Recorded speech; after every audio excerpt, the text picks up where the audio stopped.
¿Qué tal amigos? Buenas tardes, buenas noches, buen día o buen mediodía o en el momento del día o de la noche o de la mañana en el que estén sintonizando esta nueva emisión de La Última Página. Les damos la bienvenida con mi querido amigo Sebastián Porrini, a quien saludo ipso facto. ¿Cómo le va, Porrini? ¿Cómo le va, maestro? ¿Todo bien? ¿Todo bien? Todo bien, por suerte. Aquí estamos transitando ya no sé qué día de la cuarentena Y y el respetando. 160 ya prácticamente. Sí, más o menos, ya vamos por Sí, una cuarentena de un bicentenario más que una sí, sí, más cuarentena. o menos, sí, es verdad. Ay, Dios mío. Pero bueno, acá estamos, seguimos leyendo, seguimos compartiendo, estamos muy felices con las repercusiones, como decimos siempre, y sobre todo con que nuestra segunda hija, o es hijo, que es con el hilo de Ariadna, sigue creciendo también, sigue teniendo las repercusiones que esperábamos, y más todavía porque, bueno, es un tema que apasiona y, bueno, estamos contentos independientemente de que lo hagamos en diferido, ¿no? Un capítulo Seba, otro capítulo yo. Me parece que es una linda idea y también brindarles a nuestros seguidores algo distinto. Recuerden que tenemos nuestra cuenta en Patreon, que si quieren pueden colaborar, ya vamos a hacer algunas ampliaciones al respecto, pero básicamente lo que queremos compartirles hoy es justamente un trabajo que nos debíamos. Nobleza Obliga, hace un par de semanas, un poco más, habíamos presentado un programa, no me acuerdo si era el 107, el 108, en el que desarrollamos, Sebastián, si te acordás, un poco de esto del mito, la leyenda, el ciclo artúrico y la fuerte relación que hay con la leyenda del Santo Grial, o del Grial, ¿sí? Exacto.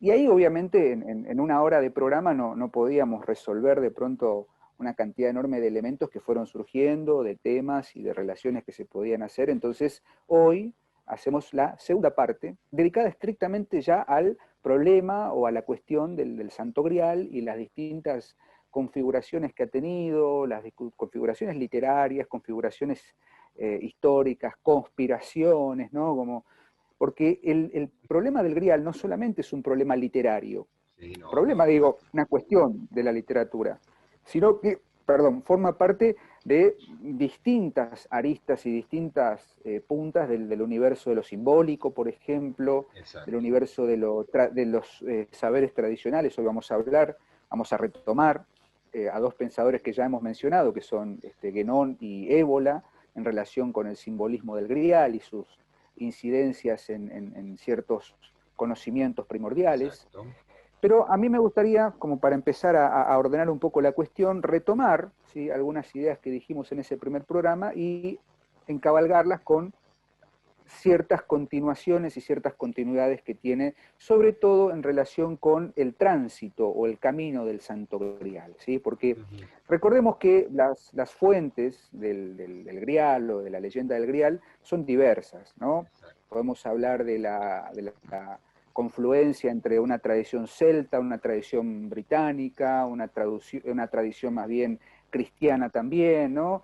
Recordarán ustedes lo que dijimos respecto de los ciclos de Chrétien de Troyes, los ciclos de, ¿cómo se Wolfgang von llama Eschenbach. Echenbach, muy bien, y me Ujú. estaba Geoffrey de Monmouth, el Ujú. famoso redactor que nos da a conocer el ciclo artúrico, Thomas Claro. Malory, el amor de Artur.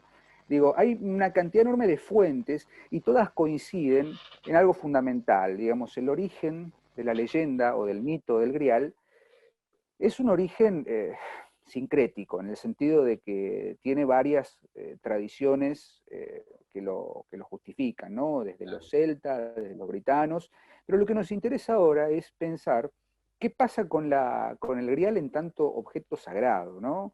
En tanto elemento simbólico que según muchas fuentes y según muchos estudios, sobre todo estudios alemanes, estoy pensando en Otto Rahn, ¿sí?, y sus escritos sobre el Grial, hay una tendencia a considerar que hay como una continuación de una tradición que nos remite, obviamente, hacia los siglos X, XI y XII, y fundamentalmente lo que tenemos que tener en cuenta es dos movimientos fundamentales que son, por un lado, los templarios, ¿sí?, la orden del temple, qué pasa con los templarios y el Santo Grial, tema que por ahí vamos a retomar hacia el final del programa, pero ¿qué pasa, por ejemplo, con la herejía de los cátaros, o la llamada, en realidad, herejía de los cátaros?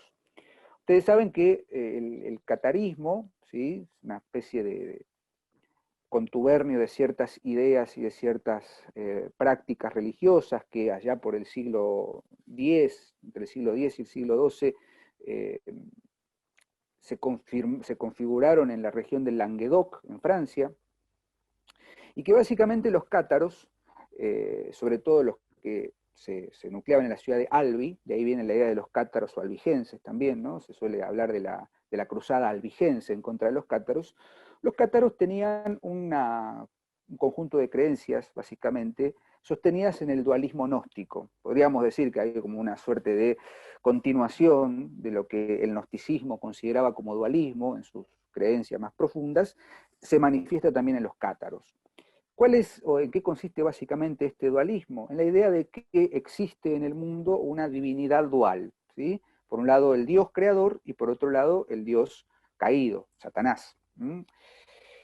Si nosotros pensamos en esto, en líneas generales, también muy influidos por el maniqueísmo, tenemos que pensar que el Dios creador es aquel que representa la espiritualidad, lo interior, ¿sí?, lo inacible del espíritu, mientras que ese Dios caído, Satán, representaría la fuerza o la manifestación corporal, la manifestación de la carne. Entonces, la lucha del ser humano es por la purificación del cuerpo espiritual respecto de sus vicios carnales. Bueno, obviamente este dualismo, sobre todo en los siglos en los que estamos hablando, siglos en los que se empieza a configurar un poder eclesiástico, sobre todo de la Iglesia Católica, muy fuerte y muy asociado al brazo armado, al brazo militar, estamos hablando de los templarios justamente, buscan eliminar de un plumazo esta herejía.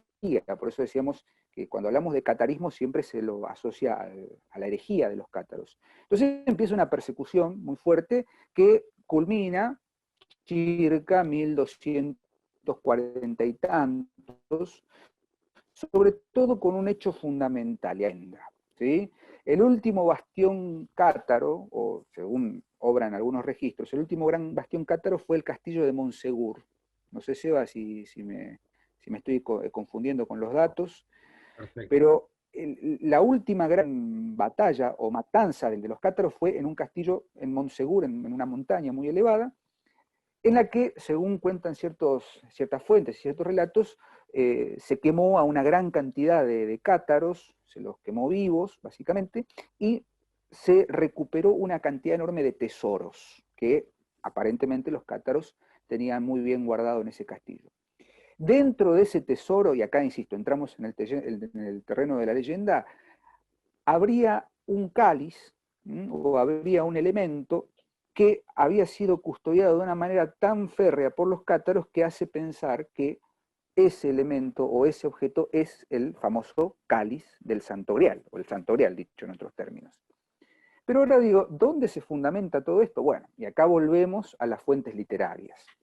En el siglo XIX, más o menos, un escritor, un teórico, un pensador llamado Joséphine Péladan, francés, sostiene una hipótesis muy propia de esa época, ¿no? Muy propia de la filología histórica, de la arqueología y demás, y que es que él asocia el castillo de Monsegur con el castillo de Monsalvat, que, para quienes no lo saben, es el castillo en el que supuestamente está situado ese castillo al que Parsifal, el Parsifal de Wagner, ¿sí?, va a encontrar el Santo Grial.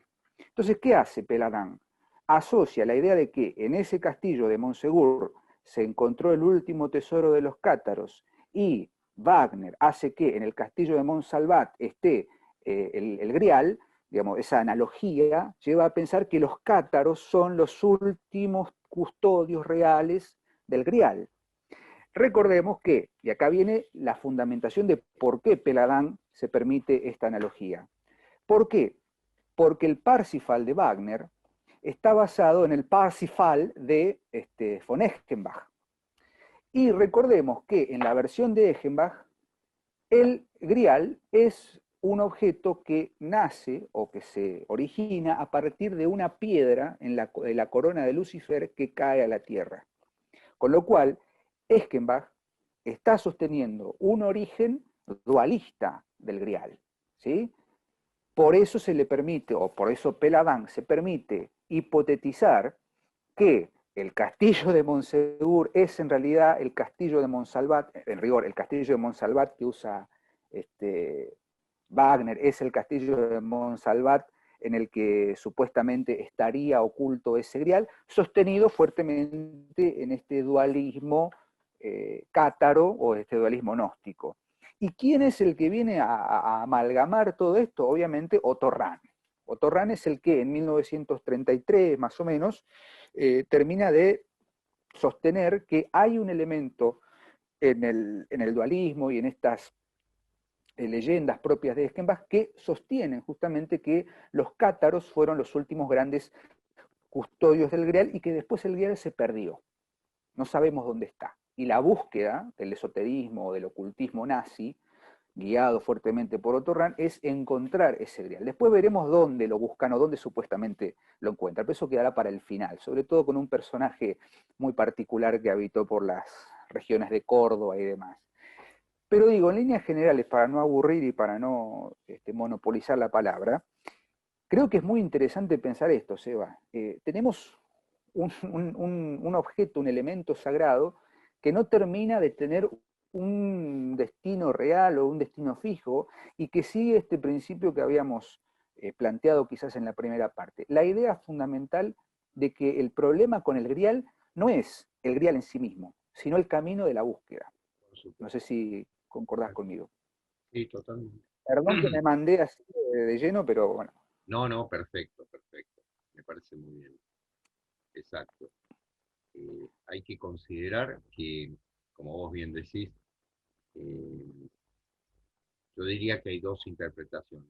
La que se trata de un objeto, es decir, es una copa, es una piedra, lo que vos quieras, o es realmente un conocimiento.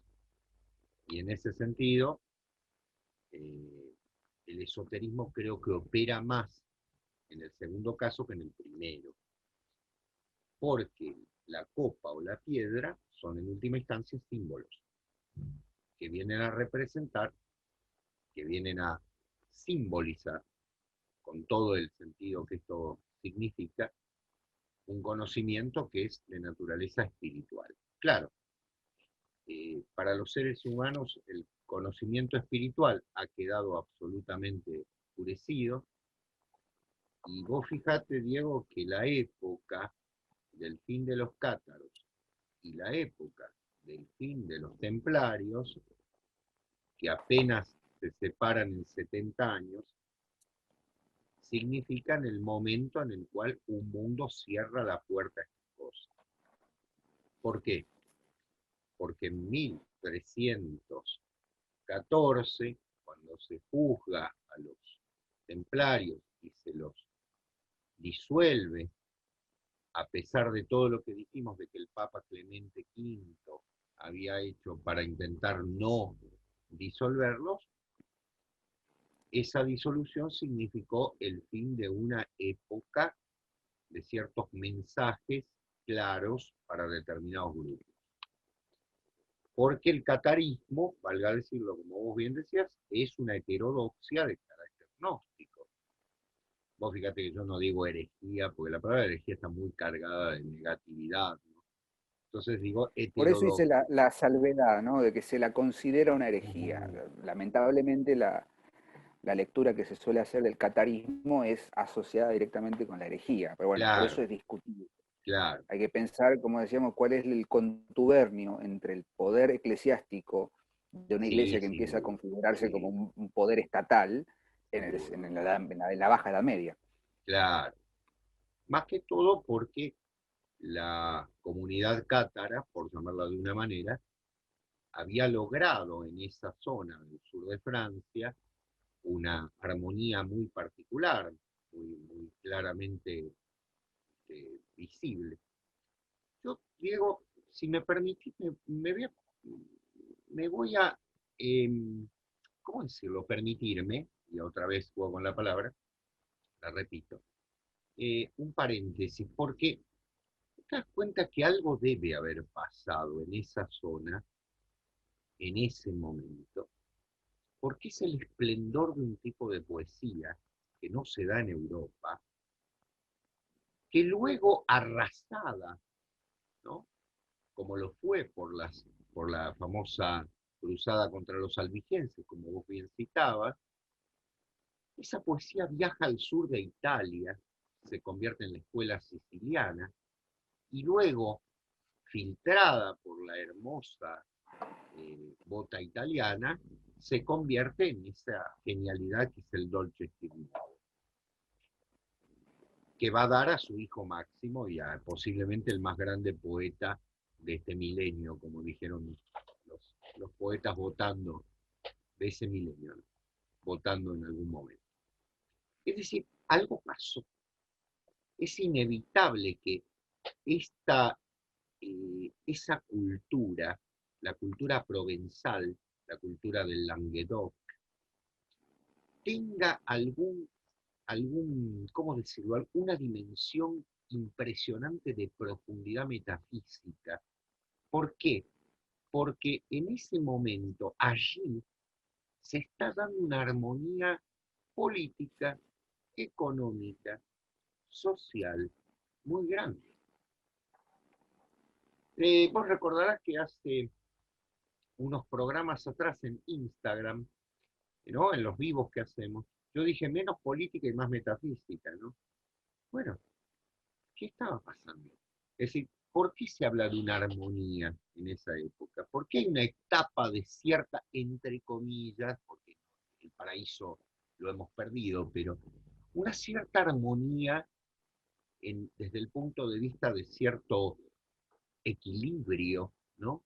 Social, que se da a fines del siglo XI, comienzos del siglo XII, que viene a ser quebrada. ¿Qué pasa?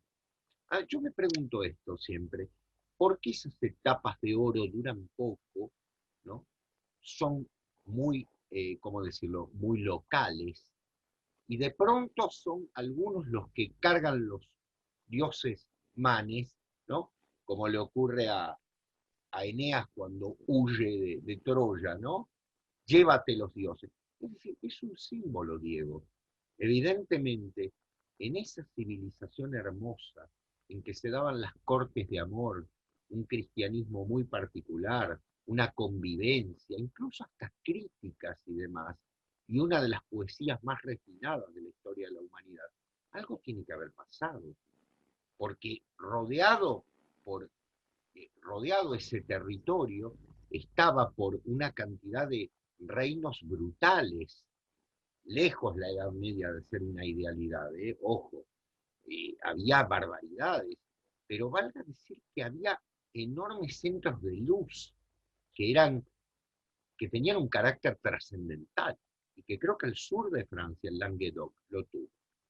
Ahora, cuando vos citás el hecho de los cátaros, hay que tener en cuenta que también en ese mismo momento la Iglesia Católica hizo en el sur de Francia maravillas, porque los grandes templos templarios, construidos por templarios y construidos por los picapedreros, no quiero nombrarlos porque hay gente que se enoja si nombras la palabra albañil en francés, ¿no?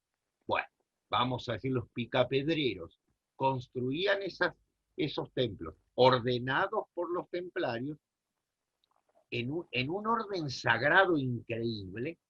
Evidentemente, la respuesta de unos y de otros era genial.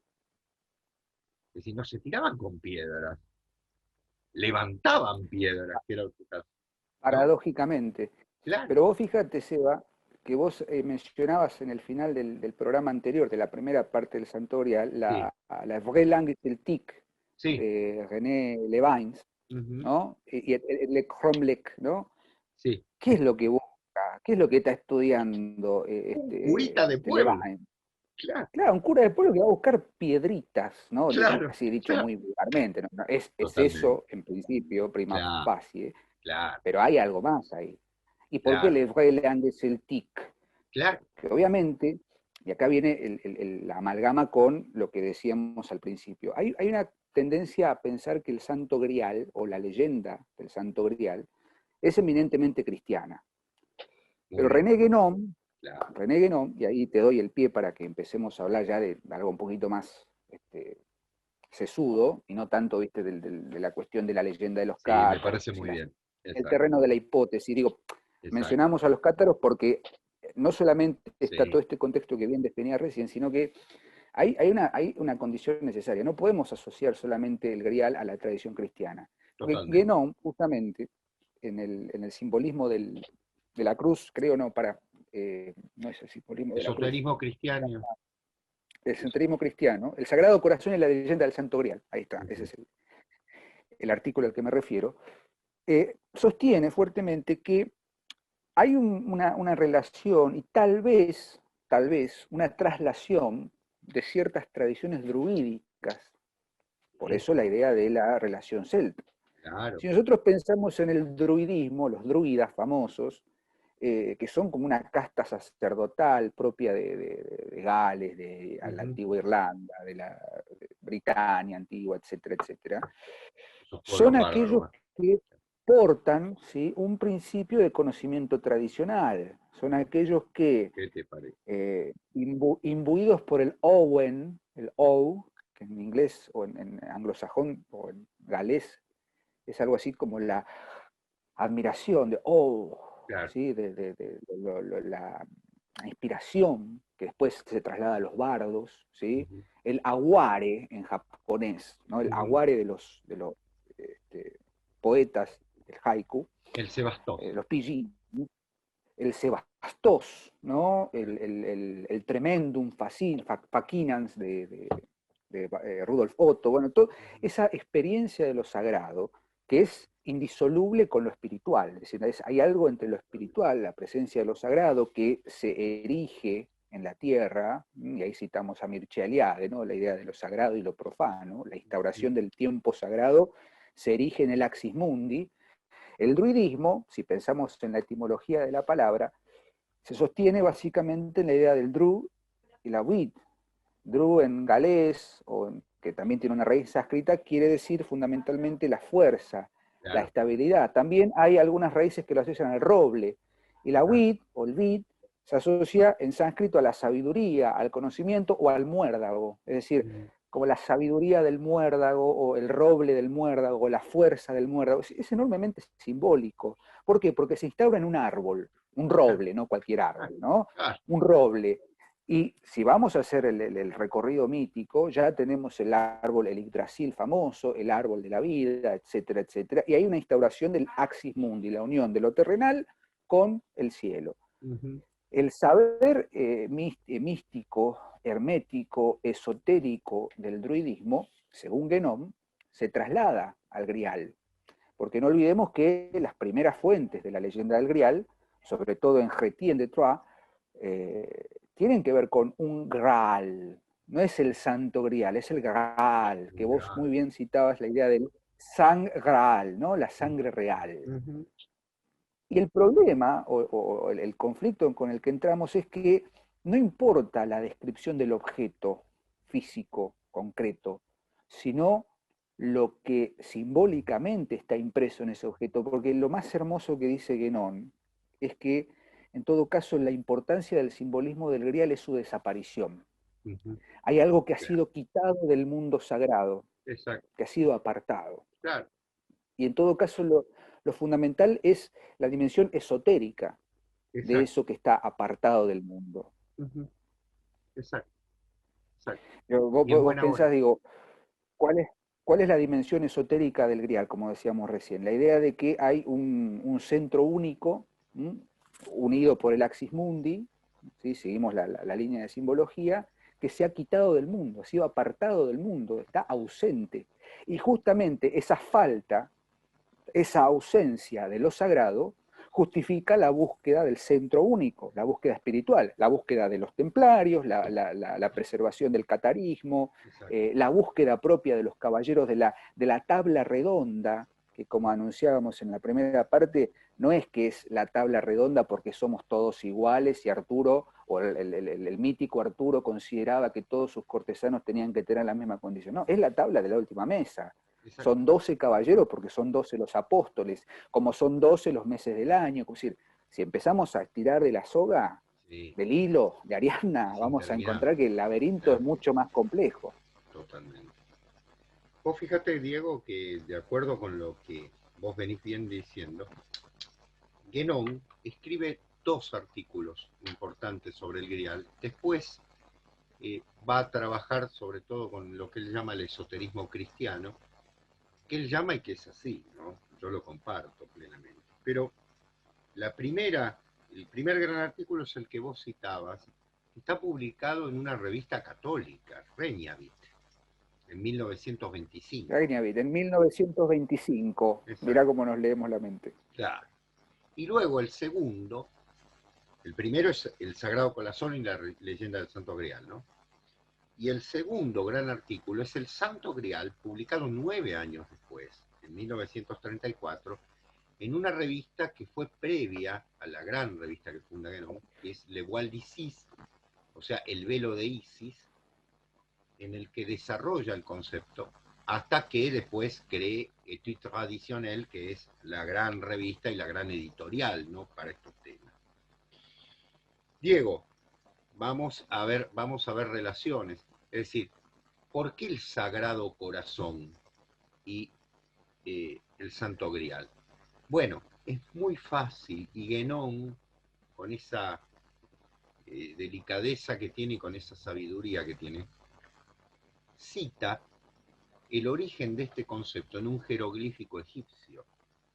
Es decir, en el jeroglífico se ve que el símbolo del corazón está representado por una copa. Con lo cual, no es difícil entender que el símbolo de la copa es el corazón de Cristo, que vos fíjate qué interesante, no tiene culto, ¿sí? No tiene culto sino hasta muchos años después, y que encuentra como grandes cultores a quienes. Esto lo agrego yo, pero se puede interpretar fácilmente. Los jesuitas. Es decir, a ver, el Santo Grial es el símbolo de, aparece el corazón, es el símbolo de, es un corazón, vos viste que el corazón de Jesús, todos los que tenemos una imagen del corazón de Jesús lo vemos, ¿qué sale del corazón de Jesús? Luz. ¿Sí? Porque no es claro, porque no es el corazón sentimental, es el corazón cognoscitivo, intelectual. Por eso cuando decimos intuición intelectual, y los musulmanes dicen dhikr, oración del corazón, y los ortodoxos dicen la oración del corazón, no lo sé decir en ruso, ¿sí? Es decir, están refiriéndose a un intelecto interior, valga el juego, que tiene que ver con el corazón en tanto iluminación interior. Entonces, no es una copa, no es una copa porque sí. En el corazón, ¿qué pasa? ¿Qué hay? Sangre. Y otra vez volvemos al origen, la sangre real, que... Bueno, es decir, Guénon, en ese sentido, ¿qué es el corazón? El cáliz. ¿Qué tomamos los cristianos cuando vamos a misa? La sangre de Cristo que viene de un corazón. Y por otra parte, ese mismo símbolo tiene dos variantes.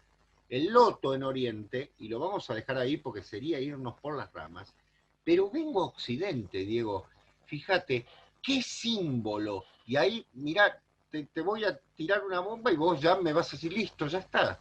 La rosa. La rosa es el símbolo más claro, que es María, que es la sangre, que es la inteligencia, el intelecto. Bueno.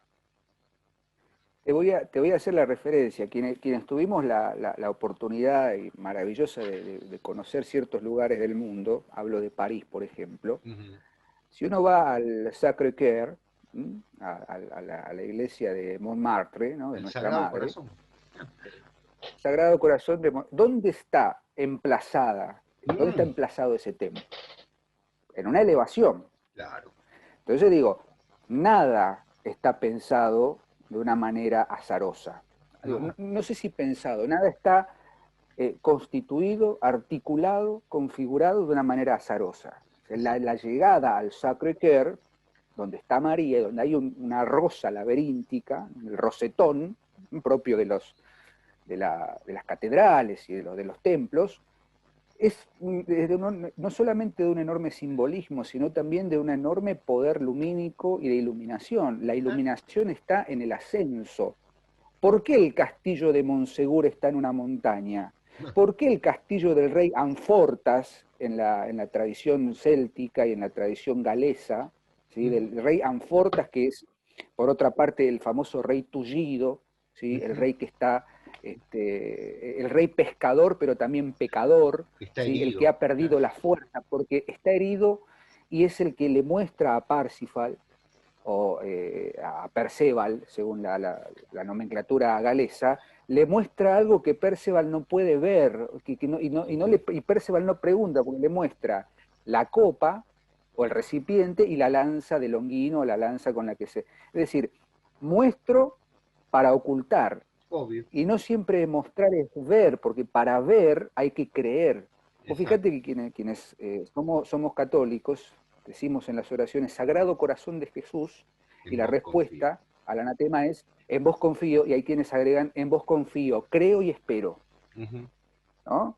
Y uno parece que es un latiguillo, como una repetición, como decir, es palabra de Dios, te alabamos Señor, decimos en la misa, ¿no? Como una Claro. pregunta y una respuesta. Sagrado Corazón de Jesús, en vos confío, creo y espero. ¿Por qué? Porque hay una manifestación en eso que no vemos, que se representa y automáticamente se representa, huye, se retira, Se porque la retira. idea es recuperar, reencontrar ese Exacto. centro. Que vos fíjate, la representación del Sagrado Corazón es Cristo en el centro, la emanación de luz, que podríamos hacer un análisis simbólico, el corazón en el centro y el corazón, perdón, rodeado con la corona de espinas, Claro. el fuego, emana Exacto. luz, como bien decías. Claro. Y Exacto. cuando uno va a misa, sobre todo por ahí los rituales más ortodoxos, el sacerdote debería mojar la hostia en un Claro. cáliz y dar la comunión. No se Exacto. suele hacer así, Exacto. Bueno, hay todo un pero principio, digo, ¿no? Para hay toda una unidad que no solamente es ritual, que no solamente es un culto, sino que es profundamente simbólica. profundamente simbólico. Pensá que, aparte vos nombraste un lugar maravilloso que es Montmartre. Montmartre significa Monte de los Mártires. ¿Me querés decir a qué mártires se refiere? Es decir, en París, ¿a qué mártires? San Bueno, Dionisio no es únicamente, muy pero... difícil encontrar, Ah, no es difícil encontrar gente muerta en París, digo, sí, en su sí, historia, pero no necesariamente son totalmente. mártires, digo. Pero no Pero hay que. exactamente mártires.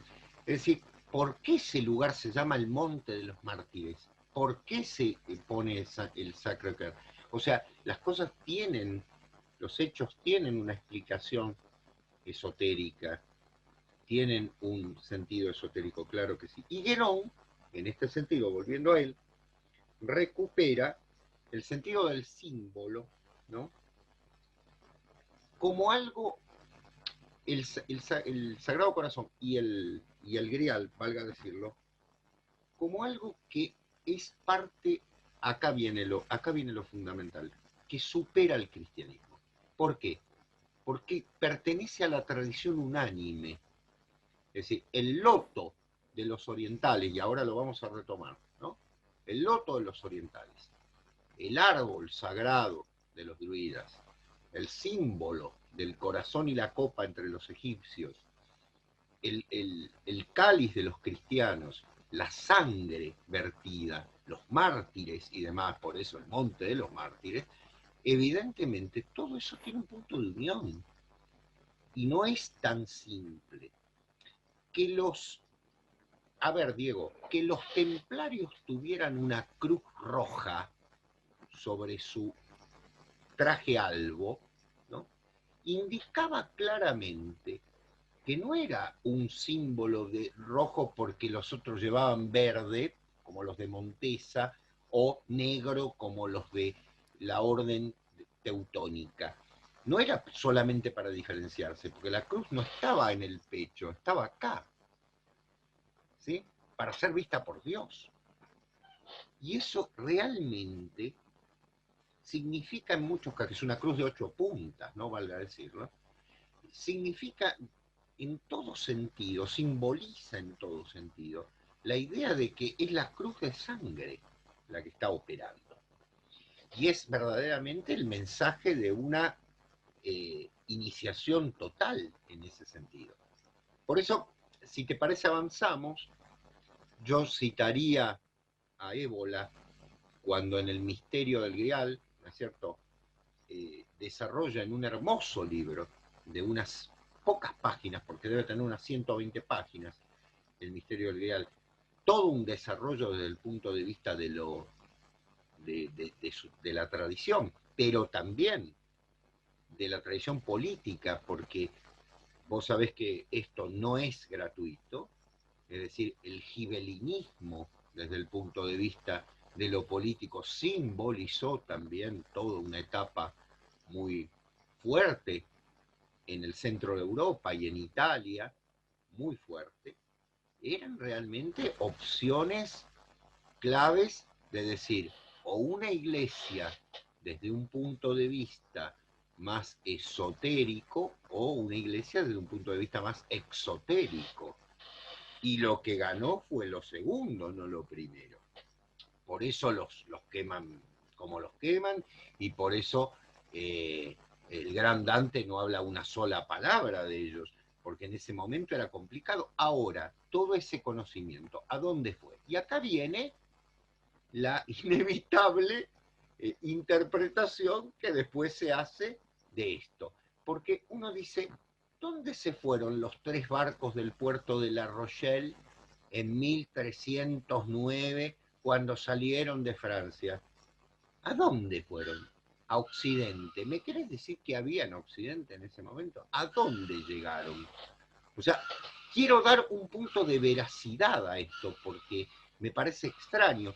¿Qué hizo que 2 siglos después, casi 2 siglos después, un tipo como Cristóbal Colón llegase a América y tuviese en sus carabelas una cruz templaria? ¿Por qué? ¿Y por qué los aborígenes se tiran al piso? ¿Qué pasa? Es decir, hay algo extraño en todo esto. ¿Y por qué la plata Bueno, fluyó en Europa de una manera impresionante en un siglo en el que no se descubrieron nuevas minas de plata? O sea, yo tengo que pensar que debe haber un segundo paso, que después lamentablemente se interpretó mal, ¿no? Perdón. sí.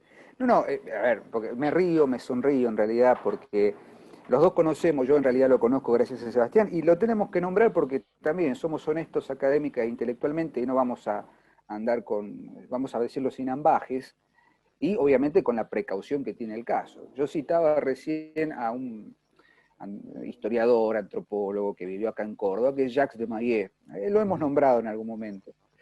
Jacques de Maillet fue un, lo voy a decir sin mucha vuelta, ¿no? Un colaborador de ciertas ideas, ¿no? Y que tuvo que rajarse de Europa, venirse a dónde? A Argentina, ¿no? Entonces Jacques de Maillet, conocedor de estas teorías y un gran estudioso de estos conocimientos, esboza una hipótesis, descabellada o no, pero que vos bien decías recién, algún atisbo tuvo que haber visto, ¿no? Obvio, El obvio, concepto del Colón llegó después, el libro de claro. Jacques de Maillet, Jacques de Maillet, Colón llegó después, básicamente nos presenta la idea de que los templarios, ¿sí?, en algún momento llegaron a América antes que Colón, porque se traslada. ¿Y qué traían a América? Traían el grial, seguramente. Ese grial que perdido que custodiaba la Orden del Temple viaja a América. Y entonces dice, pero ¿cómo puede ser esto? Bueno, hay determinados datos, determinadas construcciones, estructuras que se encontraron semiderruidas en ciertas regiones del Amazonas, en ciertas regiones de lo que fue el Vinland, la región del Vinland, en México y demás, que darían cuenta de que los templarios efectivamente llegaron a América en una etapa muy temprana, hacia el siglo XII, siglo XIII aproximadamente, mucho antes que llegara Colón, y dejaron aquí una serie de saberes y de tesoros ocultos, y entre ellos se presupone que quedó el Grial. ¿Qué viene a buscar Colón, en definitiva? Según la hipótesis de Jacques de Maillet, ¿no? Y la hipótesis que vos recién esbozaste, que tenemos que tomar con pinzas, obviamente. Sí, tenemos que tomar con pinzas, sí. Seguramente Pero, viene con las cruces templarias y los pueblos originarios, quienes digamos, entran en contacto por primera vez, no se sorprenden porque no es la primera vez que ven esas cruces. claro, Por eso los reciben con tanto énfasis. Después sí, obviamente está la hipótesis de que según las tradiciones míticas, sobre todo de los pueblos de Centroamérica y parte de Norteamérica, México, los aztecas y demás, seguramente en su cosmovisión hay un regreso de los dioses barbados, y cuando ven a los conquistadores europeos con las armaduras y las barbas subidos a sus caballos y demás, digamos, se transmuta en ellos la idea de que vienen los dioses nuevos. claro. Después hacen los desastres que hicieron, ¿no?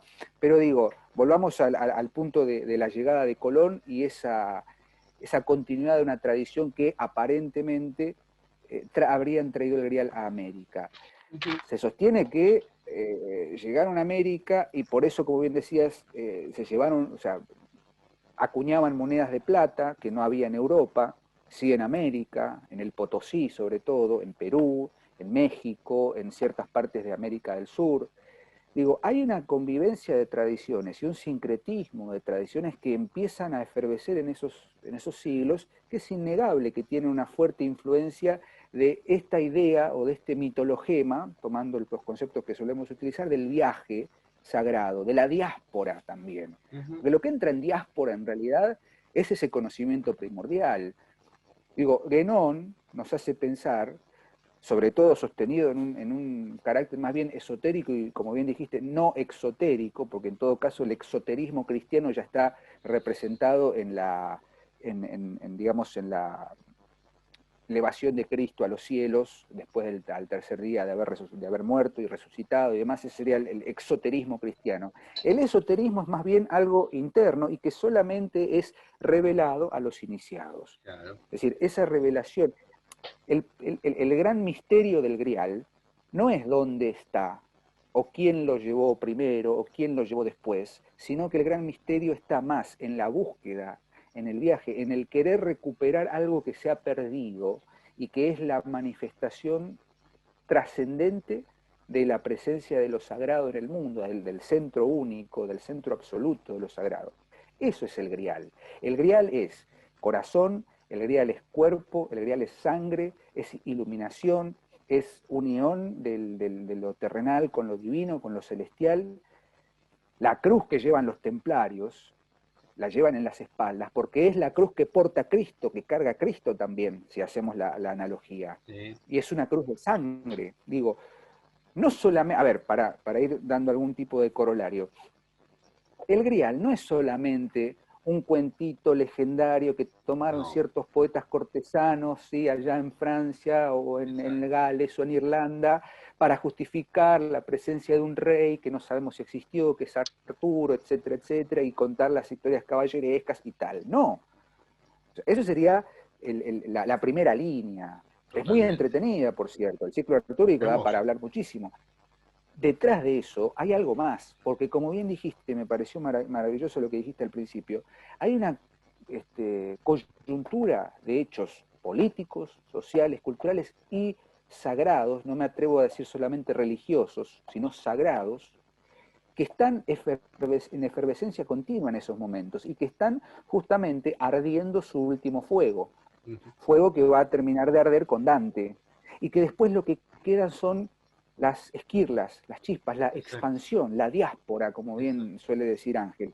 Esa diáspora, dentro de esa diáspora, la sabiduría unánime, la Sofía perennis que hay en el símbolo del grial es muy importante y es muy significativa. sin duda. Hay quienes han llegado a decir, ciertos priores de la Orden del Temple aquí por regiones cercanas, que el grial está más cerca de lo que pensamos. Sí, Pensado dicho así, pensado a vuelo de pájaro, es para reírse un poco por el modo en que lo dice. Pero si lo leemos en una segunda línea, decimos, ¿por qué el sin grial duda. está más cerca de lo que pensamos? En tanto que lo pensemos, en tanto que Exacto, creamos y confiemos en él, lo que importa es la búsqueda y no su encuentro, totalmente. porque ese encuentro implicaría la reunión, la religarse con algo que se ha perdido. Por supuesto. Es decir, uno, si observa detenidamente ciertos símbolos que hay en América, yo, Diego, no puedo dejar de recordar, yo tuve la suerte de conocer al queridísimo y admirado Ticketer Ibarra Grasso, que fue un enorme antropólogo y eh, arqueólogo argentino, a pesar de su nombre era argentino, que trabajó con los pueblos originarios, pero no en el sentido de pueblitos originarios para ir a vestirse como ellos, sino para entender o tratar de preservar ciertos saberes, sobre todo las cosmogonías y demás.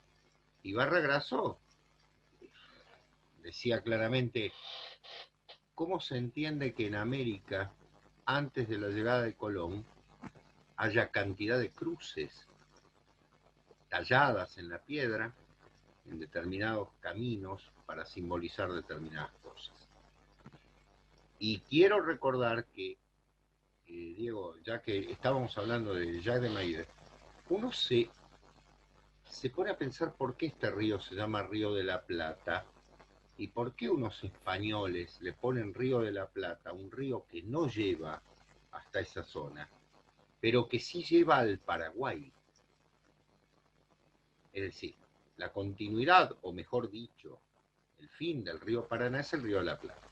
Y si sigo el Paraná y subo, entro a un territorio que es un territorio muy particular en el que hay vestigios de presencia de hombres blancos de una manera muy notable. Entonces, previo a la llegada de los españoles, el famoso lingote de plata fue encontrado en América, en esa tierra donde no hay plata, porque Paraguay no tiene minas de plata, fue encontrado allí. Y mi pregunta es la siguiente, ¿y entonces? Bueno, ya hay una serie de giros en este sentido.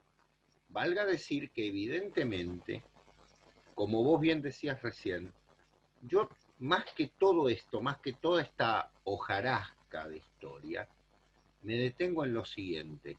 Se habla tanto de un mundo justo, de un mundo con igualdad de oportunidades, de un mundo sin no sé qué, sin tales cosas. Y vos sabés que en el sur de Francia, en esos pocos años, no solo que se dio una convivencia, sino que se dio una economía perfecta. No había hambre, no hubo pestes, y hubo más conocimiento que nunca. Y era una sociedad en la que el feudo se organizaba de una manera absolutamente fiel. Es decir, ¿qué pasa? Y bueno, porque cuando cosmogónicamente el ser humano está en orden, está en armonía, las cosas ocurren. Por eso no se trata de tirar piedras, ni se trata de poner un papel en una urna. No vamos a cambiar nada si la esencia del ser humano no cambia. Y me permito decir algo que va a ser políticamente incorrecto. Me parece Bueno, que tampoco se trata de reivindicar un valor cosmogónico por encima de otro. no, claro, Lo digo así, sin ambajes. claro, Uno suele escuchar, sobre todo con estas cuestiones propias de algún progresismo un poco orgánico, vamos a hablar de que hay intelectuales orgánicos y yo creo que el progresismo, sobre todo en los últimos años, se ha convertido en orgánico, ¿no? De ciertos intereses. Y bueno, no me quiero meter demasiado en el tema, pero cuando uno escucha esto de, y yo estoy de acuerdo, ojo, no estoy diciendo que no, que lo que sucedió con los pueblos originarios fue una masacre y que los privaron de sus derechos humanos, ¿sí? Y que de pronto decir que ya no se habla del Día de la Raza, sino del Día de la Diversidad Cultural. Está bien, pero cuidado cuando hablamos de diversidad cultural, porque antes de diversidad cultural, creo que en esos años, siglos X, XI, XII, momento de, insisto, de la última gran ecúmene, en realidad la última gran ecúmene fue en el imperio habúrgico, ¿no? En la tradición habúrgica, en Europa. Pero esa gran ecúmene universal en la que no tendríamos que pensar en límites ni geográficos, ni espirituales, ni sagrados, porque hay una unión primordial, porque si pensamos y empezamos a sacudir el árbol, los frutos que caen son que los rasgos de muchos de los pueblos originarios son rasgos compartidos con muchos pueblos asiáticos. Las lenguas aborígenes americanas tienen rasgos morfémicos, fonológicos, no son lenguas alfabéticas como las lenguas asiáticas. Lo digo sin ningún tipo de prurito porque yo hablo guaraní y lo entiendo a la perfección. Y sé que el guaraní, si bien ha pasado por un proceso de transliteración, como pasó el griego, el japonés, etc., el guaraní no es una lengua alfabética, es una lengua ideográfica, aglutinante, como son el chino, como son el japonés, ¿sí? Como son el coreano. Si uno escucha hablar en guaraní rápidamente, es como si estuviera escuchando a alguien asiático, lenguas nasales, ¿sí? ¿Por qué? Porque en algún momento hubo una unidad primordial, no solamente étnica, sino también espiritual. Sin duda. Esa espiritualidad está unificada, porque los vikingos llegaron a América también, bajaron por el Paraguay. No cabe duda. Y si querés nos ponemos un poquito más símbolo. El río de la Plata, que es el río de Plata, llega a Paraguay, donde se convierte en un río rojo, en tierra colorada. Digo, más, digamos, ecúmene que eso, no sé. Me parece que tendríamos que revisar esto siempre a la luz de estos elementos que nos interesan tanto y que hacen a los elementos primordiales, a los datos tradicionales, y que pulverizan todo tipo de segregación étnica, religiosa, cultural, política, en pos de la armonía. Me parece que ese es el camino. Revisar todo esto. Obviamente, no me animo a tirar así como una hipótesis muy tirada de los pelos, simplemente tomar esto que estamos diciendo, investigar, vamos a dejar las fuentes que hemos citado, y ver que en el fondo somos todos barro de la misma tierra. Sí, sin duda.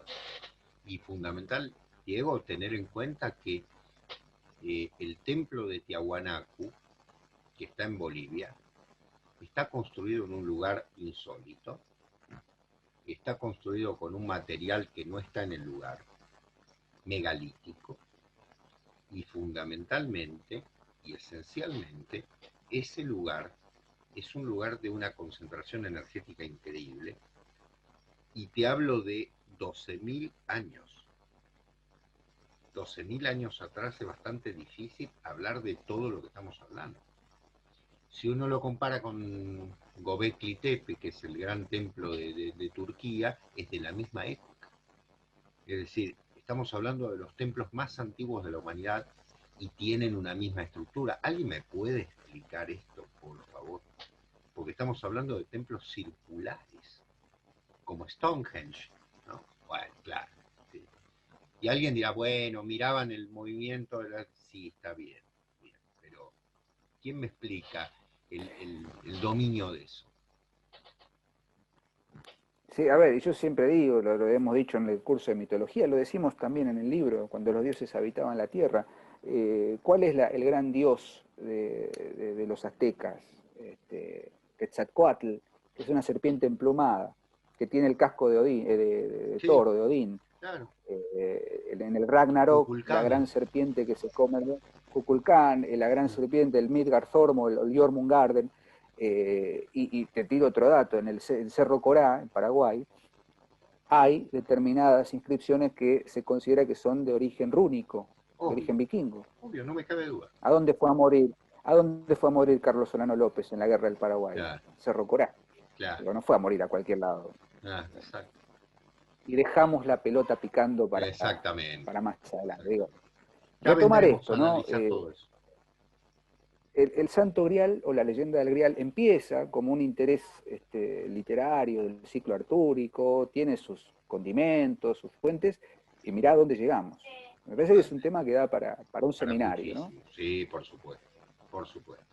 Pero bueno, creo que por hoy hemos cumplido la faena. Sí, es infinito, Es, pero es, bueno, es, bien, es, bien. es, es, Es infinito. es exigente, ¿no? Uno Es termina como exigente, es exigente. Sí, enardecido, sí. pero bueno, Sí, queremos invitar a nuestro público y a nuestros suscriptores a que bueno, sigan leyendo con nosotros, nos vayan dando sus interpretaciones, sus impresiones que nos enriquecen muchísimo. exactamente. Y por lo pronto nos veremos el jueves, este jueves nos veremos en Instagram. Exacto. Aclaramos esto, estamos dejando los vivos de Instagram en Instagram. Ustedes nos dirán, pero ¿por qué no lo suben a YouTube? Queremos también que Instagram tenga su espacio, Su porque es un espacio, lindo es espacio otra de cosa. intercambio. Ujú. Quizás en algún momento podemos hacer algún vivo o alguna transmisión en vivo acá por YouTube. Pasa que eso demanda por ahí una pericia técnica que todavía no estamos teniendo. Y que bueno, por ahí pronto volveremos al formato original de la última página. Y sí, los jueves atentos al ciclo con el hilo de Ariadna, que sigue creciendo y se vienen temas muy interesantes. Exactamente. Seba, como siempre, te quiero agradecer por A la vos, paciencia de siempre a y nos vos, a vos. veremos, nos estamos viendo el Dale. próximo lunes en una nueva emisión de la última página y Exacto. como decimos siempre, a seguir leyendo. Chao, nos vemos. Adiós, gracias.